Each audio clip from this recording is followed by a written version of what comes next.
Bakit hindi ka dapat bumibili ng loose packs? Okay, game. Unang rason.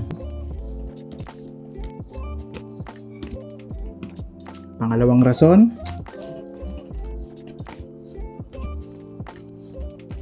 Oh, may SR. Okay.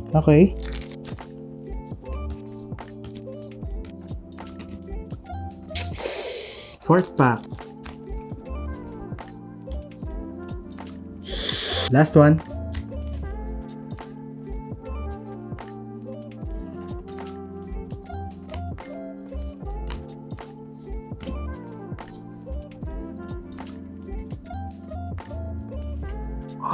Oh, what? Okay, siguro hindi sila nag-filter. Wow! SP, Luffy pa. At tulad nga ng palagi kong sinasabi, pwede kayo bumili ng loose packs. Okay?